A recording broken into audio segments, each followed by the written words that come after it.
Hi viewers, welcome to அறுசுவையின் பாரம்பரியம். இன்றைக்கி நாம் ஒரு நெய் ஸ்வீட் தான் பார்க்க போகிறோம். கர்நாடகாவில் மைசூரோட ஃபேமஸ் ஸ்வீட் தான்.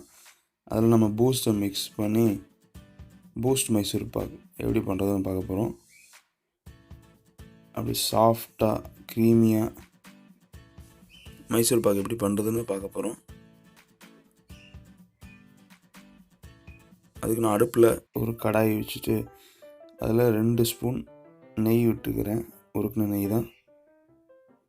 இதில் நம்ம கடல மாவு போட்டு வறுத்துக்க போகிறோம். 1 கப் கடல மாவு நான் ஆட் பண்ணுறேன்.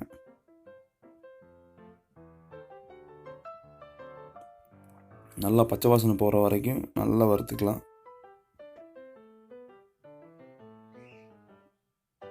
இப்போ மாவு உங்களுக்கு சைட்லலாம் ஒட்டினா பாருங்கள், மாவு மாதிரி தெரியுது இல்லையா? நல்லா வறுபட்டதுக்கப்புறம் அந்த மாதிரி வராது உங்களுக்கு. ஒயிட்டாக சென்டரில் தெரியுது பார்த்தீங்களா? இந்த மாதிரி வராது. மாவு ஒரு மாதிரி திருன்னு ஆயிரும். இப்போ பாருங்கள் எப்படி இருக்கு பாருங்கள். சென்டர் எடுத்தாலும் ஒட்டில் பாருங்கள், மாவு மாதிரி தெரியல பார்த்தீங்களா?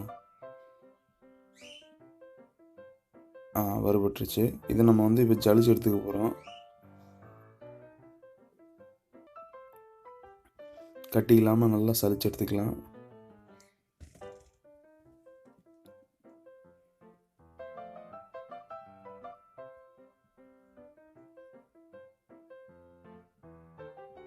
இது கூட நம்ம 1 கப் உருக்குன நெய் ஆட் பண்ணிக்கலாம். இது ஃபுல்லாக நெய் தான் ஜாஸ்தி இழுக்கும். ஏன்னா மைசூர் பாக்கு அப்போ தான் உங்களுக்கு சாஃப்டாக வரும். இது நம்ம ஒரு வயர் விஸ்க் வச்சு கட்டி இல்லாமல் கரைச்சி எடுத்துக்கலாம். நல்லா கட்டி இல்லாமல் நல்லா கரைச்சி எடுத்துகிட்டு இது கூட நம்ம பூஸ்ட் ஆட் பண்ணிக்கலாம். நான் இன்றைக்கி 1 கப் கடல மாவு எடுத்தேன். அதுக்கு 1/4 கப் பூஸ்ட் எடுத்திருக்கேன். நெய் அதே மாதிரி 1 கப் இதில் ஆட் பண்ணிட்டேன். இன்னொரு 1/2 கப் நம்ம ஹீட் பண்ணும்போது, சூடு பண்ணும்போது கொஞ்சம் கொஞ்சமாக ஆட் பண்ணிக்கலாம். இப்போ இது நல்லா பூஸ்ட்டையும் நல்லா மிக்ஸ் பண்ணி எடுத்துகிட்டு எங்கேயுமே தெரியக்கூடாது, நல்லா மிக்ஸ் பண்ணிக்கோங்க. மிக்ஸ் பண்ணதுக்கப்புறம் இது எப்படி இருக்கட்டும். அடுத்து அடுப்பில் ஒரு கடாயை வச்சுட்டு அதில் நம்ம சர்க்கரை பாகு பண்ணிடுவோம். அதுக்கு நான் 1 கப்புக்கு கொஞ்சம் கம்மியாக தான் எடுத்திருக்கேன் சர்க்கரை. உங்களுக்கு இனிப்பு ஜாஸ்தியாக வேணுன்னா 1 கப்புக்கு 1 கப்பாகவே எடுத்துக்கோங்க. அதில் நான் 1/2 கப் தண்ணி விட்டுக்கிறேன். இதை நம்ம ஒரு கம்பி பதம்னு சொல்லுவாங்க, அது வரைக்கும் நம்ம பாகு பதம் அது வரைக்கும் நம்ம வச்சுருக்க போகிறோம். சிறு கம்பி பதம் வரும்போதே நம்ம அந்த மைதா மாவு பூஸ்ட் மிக்சர் வச்சுருக்கோம் இல்லையா, அதை நம்ம ஆட் பண்ணி ஹீட் பண்ணும்போது அந்த ஒரு கம்பி பதத்துக்கு வந்துடும், கரெக்டாக இருக்கும். நல்லா கொதிச்சுட்டு அப்பப்போ செக் பண்ணிக்கோங்க. ஒரு அரௌண்டு ஒரு 8 நிமிஷம் ஆகும் நியரஸ்ட்டாக உங்களுக்கு இந்த சிங்கிள் கன்சிஸ்டன்சி வரக்கு.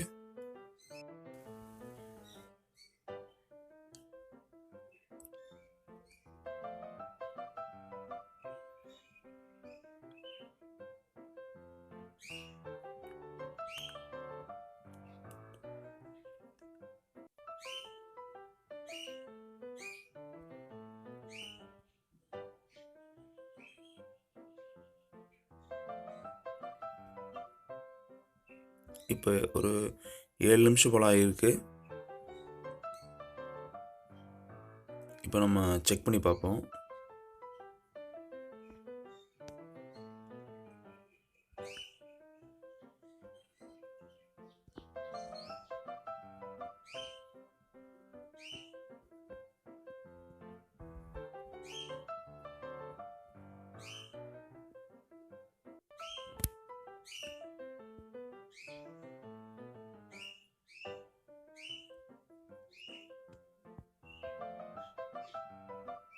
இந்த மாதிரி லைட்டாக ஸ்டார்ட் ஆகிடுச்சு பார்த்தீங்கன்னா, சிங்கிள் கன்சிஸ்டன்சிக்கு சிறு கம்பி பதம் வந்துடுச்சு.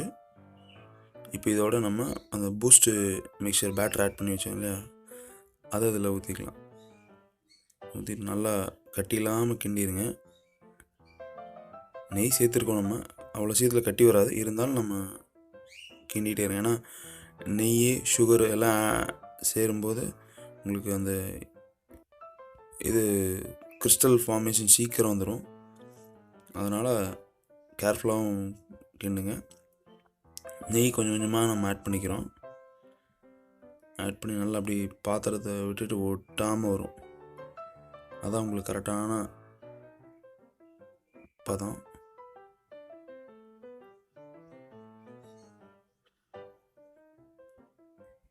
இப்போ நான் இன்னும் கொஞ்சம் நெய் ஆட் பண்ணிக்கிறேன்.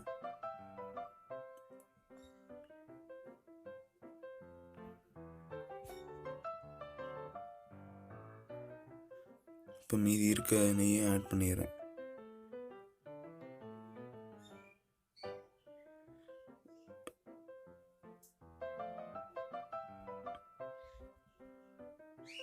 அவ்வளோதான். பாருங்கள், பாத்திரத்தை ஒட்டாமல் வந்துடுச்சு பார்த்தீங்களா?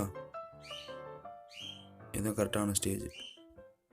நான் ஒரு இதில் க்ரீஸ் பண்ணி வச்சுருக்கேன் கீ வச்சு. அது கூட நான் இது வந்து ஆப்ஷனல் தான். நான் கேஷ்யூஸ் வந்து கிரேட்டட் கேஷ்யூஸ் போடுறேன். நீங்கள் வேணுன்னா போட்டுக்கங்க, இல்லைன்னா வேணாம் ஸ்கிப் பண்ணிடுங்க. இதில் நம்ம இதை பேட்டரை அந்த ரெடியான மைசூர் பாகை வந்து ஊற்றிட்டு நல்லா கூல் டவுன் பண்ணிடுவோம். ஆறுனதுக்கப்புறமா நம்ம ஸ்லிட்ஸ் போடலாம். இப்போ நான் ஈக்குவல் பண்ணிடுறேன், சமப்படுத்திடுறேன்.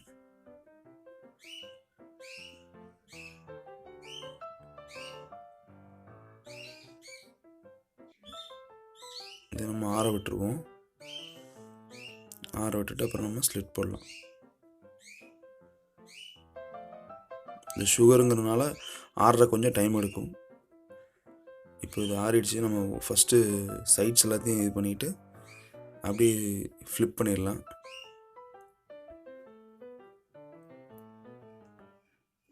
பாருங்கள், ரெடி ஆயிடுச்சு. இதை நம்ம ஸ்லிட் போட்டுக்கலாம். இந்த மேலே கேஷ்யூ இருக்கனால உங்களுக்கு இன்னும் க்ரீமியாக இருக்கும்.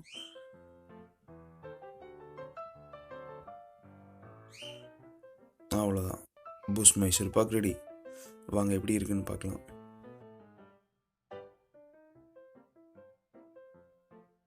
எவ்வளோ சாஃப்டாக இருக்கு பாருங்க.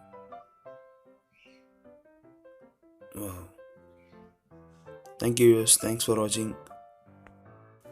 இந்த வீடியோ பிடிச்சிருந்தா லைக் பண்ணுங்கள், ஷேர் பண்ணுங்கள், சப்ஸ்கிரைப் பண்ணுங்கள். மறக்காமல் பெல் ஐக்கானை ப்ரெஸ் பண்ணிக்கோங்க. அப்போ தான் நான் போடும்போது அப்பப்போ உங்களுக்கு நோட்டிஃபிகேஷன்ஸ் வந்துடும் வீடியோஸ் போடும்போது. Thank you use.